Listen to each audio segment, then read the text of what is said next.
আজকে বানিয়েছিলাম মশলা বেগুন। এই মশলা বেগুনটা যারা বেগুন পছন্দ করো না তারাও কিন্তু খেলে খুব পছন্দ করবে। তো চলো বন্ধুরা, সবাই পুরো ভিডিওটা দেখতে থাকো যে কীভাবে বানালাম আজকের বেগুন মশলাটা। সবাই পুরো ভিডিওটা দেখতে থাকো, কেউ স্কিপ করবে না। আশা করছি তোমাদের খুব ভালো লাগবে। এর জন্য কিন্তু আমি লম্বা লম্বা বেগুন নিয়েছি। লম্বা বেগুন নিয়ে সেই বেগুনটাকে কিন্তু 4 ভাগে ভাগ করে নিয়েছি। দেখো 4 টুকরো করে কেটে নিয়েছি, ধুয়ে কেটে নিয়েছি। আর নিয়েছি এখানটায় পেঁয়াজ, আদা, কাঁচা লঙ্কা।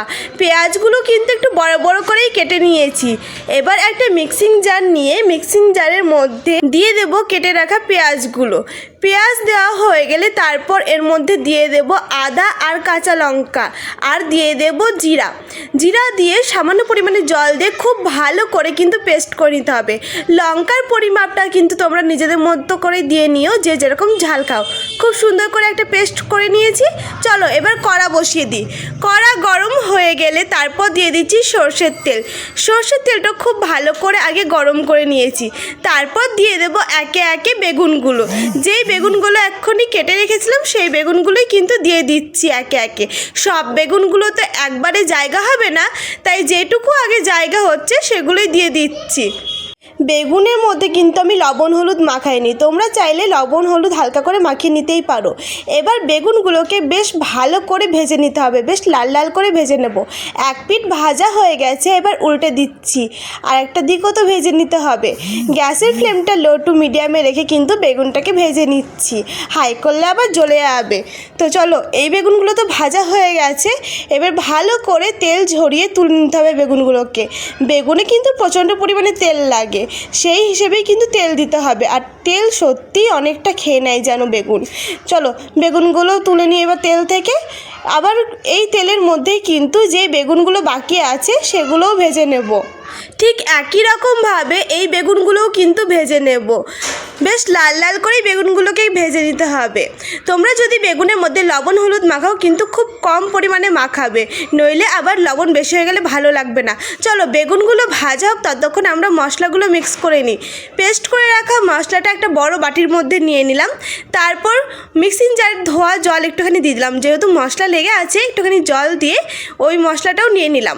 তারপর হলুদ, ধনে গুঁড়ো, স্বাদ মতো লবণ এখানেই দিয়ে দিচ্ছি। আর দিয়ে দেবো সামান্য পরিমাণে কাশ্মীরি লঙ্কার গুঁড়ো আর একটুখানি সবজি মশলা দিয়ে খুব ভালো করে মিক্স করে নেব। বেশ সুন্দর করে মিক্স করে নিতে হবে কিন্তু। তো চলো আমি চামচের সাহায্যে বেশ ঘুরিয়ে ঘুরিয়ে মিক্স করে নিয়েছি। এদিকে কিন্তু বেগুন প্রায় ভাজা হয়ে এসেছে। এবার এক পিঠ তো ভাজা হয়ে গেছে, আবার উল্টে পাল্টে দেবো। ঠিক আগে যেইভাবে ভেজেছিলাম ওইভাবেই কিন্তু লাল লাল করে ভেজে নেব। যেহেতু এক পিঠ ভাজা হয়ে গেছে তো উল্টে দিচ্ছি। আর একদিকটা ভাজা হয়ে গেলে কিন্তু তুলে নেব। বেশ নাড়াচাড়া দিয়ে কিন্তু ভেজে নিয়েছি। চলো ভাজা হয়ে গেছে, তুলে নিয়েছি। ওই কড়াইয়ের মধ্যেই দিয়ে দিলাম আবার তেল। এই যে বেগুনটা নিয়ে নিয়েছি একটা থালার মধ্যে। এখন কয়টুকু লাগছে দেখো, প্রথমে বলেছিল কতটা বেগুন। তো তেলের মধ্যে ফোড়নের জন্য দিয়ে দিচ্ছি সাদা জিরে। জিরেটা বেশ ভালো করে ভেজে নেবো, একটা সুন্দর স্মেল এসে যাবে। তারপর দিয়ে দেব পেস্ট করে রাখা মশলা। যেই মশলাটা এক্ষুনি আমরা মিক্স করে রেখেছিলাম ওই মশলাটা দিয়ে এবার আর কি খুব ভালো করে কষিয়ে নিতে হবে, ঠিক যতক্ষণ না তেলটা ছেড়ে আসছে। তেল ছেড়ে দেওয়া মানেই তো মশলা কষানো হয়ে যাওয়া, মানে কমপ্লিট হওয়া। গ্যাসের ফ্লেমটা লো রেখে কিন্তু মশলাটাকে বেশ একটু ধৈর্য ধরে কষিয়ে নিতে হবে। মশলা কষানো ভালো না হলে কিন্তু একদমই কোনো সবজি ভালো লাগে না, সেটা যাই হোক না কেন, সবজি হোক বা অন্য কিছুই। মশলা খুব ভালো করে কষিয়ে নিতে হবে যতক্ষণ না তেলটা ছেড়ে আসছে। তো তেল ছেড়ে দিয়েছে, এরপর দিয়ে দিচ্ছি জল। খুব বেশি জল লাগবে না, কারণ এটা ঝোল হবে না, একদম শুকনোও না ঝোলও না, বেশ গা মাখা মাখা হবে।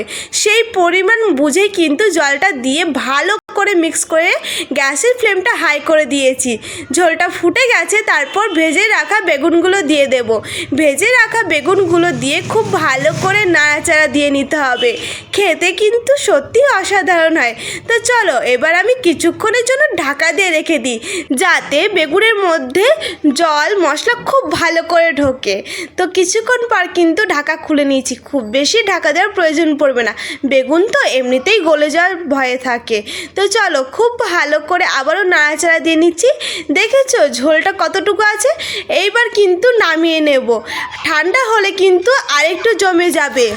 আজকের ভিডিওটা যদি তোমাদের ভালো লেগে থাকে তাহলে কিন্তু একটা লাইক কমেন্ট শেয়ার করতে ভুলবে না বন্ধুরা। তোমাদের সুন্দর সুন্দর কমেন্ট কিন্তু আমাকে আরও উৎসাহ করে। দেখো কতটা লোভনীয় লাগছে দেখতে। এতক্ষণ ধরে আমার ভিডিওটা দেখার জন্য সবাইকে অসংখ্য ধন্যবাদ। সবাই খুব ভালো থেকো, সুস্থ থেকো। আবারও দেখা হচ্ছে অন্য কোনো ভিডিওতে। ততক্ষণের জন্য ওকে বাই, টাটা বন্ধুরা।